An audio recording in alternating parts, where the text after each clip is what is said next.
La maison Hélène Santène, c'est un peu la maison de la culture à Candiac. C'est une maison de 1787, située dans le parc André-Gicoté, qui est sur le bord du Saint-Laurent. On voit très bien la ville de Montréal qui est en face. C'est un lieu fréquenté par beaucoup de gens, même de l'extérieur de Candiac, qui est populaire pour les pique-niques. Il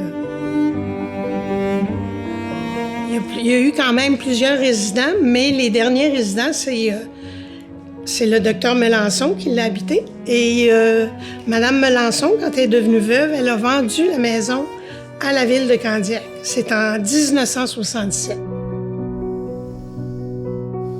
La maison a été abandonnée, était même entourée, puis il y a eu beaucoup de vandalisme, puis tout ça. Alors la ville l'a repris, a fait des rénovations, et elle a été ouverte officiellement en 1997 pour les 40 ans de la ville de Candiac.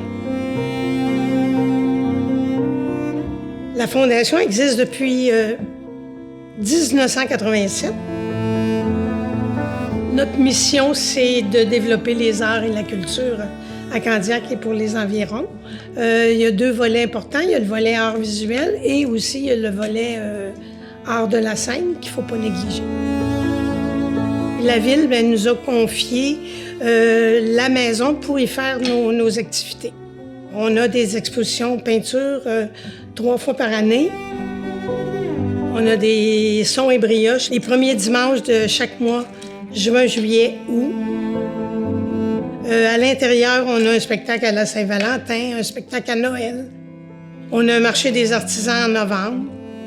On essaie de faire vivre le plus possible la maison. Malheureusement, elle n'est pas ouverte souvent, c'est un problème. Les portes sont ouvertes que le dimanche. Pendant 10 ans, il y a eu un symposium à l'extérieur qui était organisé par la Fondation. Maintenant, le symposium existe toujours, mais il est repris par la ville. Mais on collabore avec eux. Pour les gens qui visitent, ils sont toujours étonnés quand ils rentrent, puis ils ont beaucoup de questions sur la structure, sur les rénovations. Qu'est-ce que la maison avant, la maison après, depuis les rénovations, puis tout ça.